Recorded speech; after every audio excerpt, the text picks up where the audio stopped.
Today we are going to address a very critical way of thinking. Why is spiritual mentorship required by many of these great people in the world? We are going to start off by answering 4 questions. The first one is, what is the difference between motivational speaker or motivational coach and a spiritual coach? That is the first question. The second question we are going to address is, what are the common misconceptions of a spiritual coach? The third thing that we are going to address is, what is the reality of spiritual mentorship? Then the last thing that we are going to address is, why do you need spiritual mentorship more than the motivational one? Let us start with this podcast so that you can understand it much better. Motivational speakers normally talk about goal setting. They talk to you about directions and how to go about doing a job in a particular manner. They will discuss about goal setting. If you look at the same thing from the spiritual perspective, the spiritual person will say that the only goal in life is to reach the state of emancipation, realization, or God realization, whatever you call it. The next thing that these people talk about is positive thinking. You got to think very positively. If you want to do something in your life, then you have to be a positive thinker. Motivational speakers normally talk of being very positive in the day, getting up in the morning, running around and doing a lot of things. They speak to you on these lines. A spiritual motivator or a person who motivates you in spiritual, he is going to talk about that the universe is driving you to that place. Whatever that is happening in your world is because the universe wants it to happen. The next topic is about self-discipline. You have to have a disciplined life. Whereas the motivational speaker says that you need to have a very disciplined approach towards everything. Whether it is planning, whether it is execution, whether it is going somewhere, keeping appointments and getting up in time and so on and so forth. The spiritual person talks about that, yes, you also got to have this time management, but at the end of the day, the time is controlled by a still bigger entity. So what has to happen will anyway happen. Sometimes things don't happen. You have to accept it because God said so. Now this is something which we have always heard the spiritual people talk, that yes, there is a higher entity and the higher entity says that you have to follow this particular path because it is not in your hand. Then the motivational speaker talks about self-discipline. The self-discipline is very much required for doing something. That means, let us say that I got to write down my itinerary for the day. I got to plan it properly. I have to set everything in the right place and then execute it accordingly.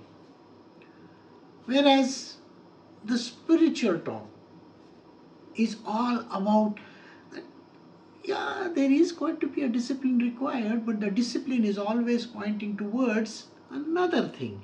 Not that you got to keep an appointment, but you got to ensure that you're saying your prayers in time, you're going to your holy places, doing all kinds of things. Staying focused is another thing. You got to be focused in the activity that is mentioned. But still, the idea is to stay focused. This is the idea. The same thing is also considered in spiritual. In spiritual, you are told to stay focused, whereas your life is concerned, whether you are supposed to be meditating, an activity like a yoga or pranayama or whatever, you have to be focused in that. Yes, that is true. It's the same thing. In life, you are supposed to overcome obstacles. Now, the motivational speaker says obstacles have been kept in the way so that you can overcome them, maneuver your way around and overcome these obstacles. Well, The spiritual leader says that that is not what it is. The major obstacle is in your mind. You got to overcome the mind. The obstacles are nothing but your mind acting it out. Here, a motivational speaker will say, you have to be very confident in doing whatever you have to do. That means your confidence has to be the highest. If you are getting some work done, you have to be confidently talking to the downlines and the people around you. Maybe you have to be the person whom people are looking up to you, and you have to answer them correctly. Whereas in the spiritual world, you are told that you cannot have your ego in place. Ego is not the right thing to have. So you have to overcome your ego. Then, a motivational speaker talks about stress management.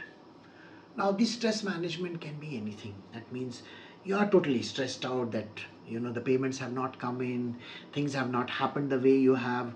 Maybe the planning has gone awry, something has gone wrong somewhere. And that is the reason why you are constantly in stress, and you got to overcome it by means of you have the stress balls, and you have to go for the sessions and so on and so forth. In spiritual world, the training is all about how to be peaceful and mindful. These are the things you're always taught. Stress is not good for you, and you have to be mindful about it. You have to sit in meditation, and so on and so forth. Then we come to the next part, which is called work-life balance. You have to maintain your work-life balance. That means you're spending time in the office, you're going to work, you're meeting your clients, you're meeting the directors, you're doing all kinds of things. On the other side, you got to take care of your family, you got to ensure that they go on a vacation. Lots of things that give you a balance of work-life balance. Whereas, in case of the spiritual person, he says work and life is all about reaching the self. Why are you bothered about the work? Why are you bothered about this life? This is a God-given gift. This work is also given by God. So you got to be very good in your work, and you got to be very controlled and peaceful in your life. So practice mindfulness. A spiritual coach is not at all concerned about what is going to happen to your family or what's going to happen to your work. This is how it is looked at. The next one is called communication skills. Communication skills are those skills which you have to develop while one-on-one communication. There's an entire science in it, and you got to know about this. Communication skills are extremely important, whereas you are joining a motivational class. In the motivational class, you are told you got to communicate, you got to make groups, communities, so on and so forth, and you have to be a part of a bigger superstructure. Well, the spiritual coach is going to tell you that your communication is only with one thing, that is the God or the self within. Your communication is only with this. Well, again, you will find that when we talk about personality development, you got to develop your personality. You have to do self-improvisation every now and then. You see, all these people, why do they join these talk groups and session where you will be the keynote speaker? Why do you have to do that? Well, you're developing a personality. You have to be the right person for the job. And that is the reason why you have to do it. So a motivational speaker will tell you, take up these opportunities when they come your way. You should be a person who can give a very powerful speech. And then we look at the spiritual person. And when you look at the spiritual person, he is going to say, no, you got to be one with God. You got to do your prayers. You got to do all this singing and dancing that is required for the sake of God. Now, these are certain things that both these teachers are going to teach us. Whether it's a motivational teacher or whether it's a spiritual teacher, both are going to tell you the same thing. And what are they saying actually? You will find that The misconception is material worldly people will naturally, after going through this whole process, will decide that why do I need a spiritual teacher? What is the need for him? Because anyway, he is going to talk about subjects which I am not keen on. Today, I am interested in growing in my life, my career. I want to make money. I really want to give a very good life to my children, my wife, family, so on and so forth. I want to go on holidays. I want to own the best car in the world. And spirituality teaches me not to get into all these things. So, why do I need spiritual at this moment? But maybe later on, when I'm above 50 or 60, when I have enough money in hand, my family is well settled, my children have gone abroad, my wife is also having her own business, maybe she's doing something of her own, and I don't have to bother so much about life. And when I have had a nice kitty, a small amount in the bank, and I'm very safe and comfortable, and I feel very nice about life, at that time it is right for me to search for this spiritual teacher. Now, this is the misconception everybody has in life. Why? Because that is a common belief, and that is a very traditional way of thinking. You have never ever thought why you should be doing this. See, think about it. The misconception about spirituality is all about yoga, pranayama, meditation, mindfulness, and those kind of things. And then it is on the higher plane, it is all about gods, prayers, going to churches, temples, so on and so forth. And if you still go higher than that, it is all about the self. It's the self-realization, emancipation. You are supposed to be having freedom. You don't want rebirth. Well, all these things do matter in spiritual. But your interest may not be there at that moment in time because you are a young person who is searching for a job. You may be a young man or a woman who is just climbing up the ladders of success in their career. Maybe you have just got married, maybe you're just having a child. All these things do not motivate you to go in the direction of spiritual. And this is the crux of the issue. Why do you need a mentor in a spiritual domain? We have to know this. Now let me go back in time. Many thousands of years ago, there were great teachers like Vashishta Muni who taught Sri Ram. There was another great saint whose name was Sandipani. He taught Sri Krishna. Then if you go further, you will find that there is Chanakya. Chanakya taught Ashoka and Chandragupta Maurya. A lot of other disciples also, no doubt about it. Samartha Ramdas, he was the guru of Chhatrapati Shivaji Maharaj. And then my own guru Dattatreya was the guru of Parshuram. Now, when you look at all these things, what does it tell you? Did any of these gurus or masters or the spiritual mentors ever told their disciple to give up their kingdom and go to some forest or do some meditation, go and do mindfulness things or whatever? Do you really think that is how they taught them? Please understand one thing. Sri Ram was a great king. He was the king of Ayodhya. Similarly, Sri Krishna was a great king. He was a king in Dwarka as well. Then we come to Ashok. Ashok and Chandragupta Maurya, they had their empires. They were really going out and fighting wars and doing all kinds of stuff and winning things over there. Shivaji, Chhatrapati Shivaji Maharaj was a great person. He conquered half of India. So many forts and fortresses he captured. Now, when you look at all these people, can you tell me whatever that I mentioned to you about a spiritual teacher was taught to them and they were still told to go and sit in the jungle and meditate and do all those kind of things? Well, this is where the misconception is. They were never ever taught to go and run away from life.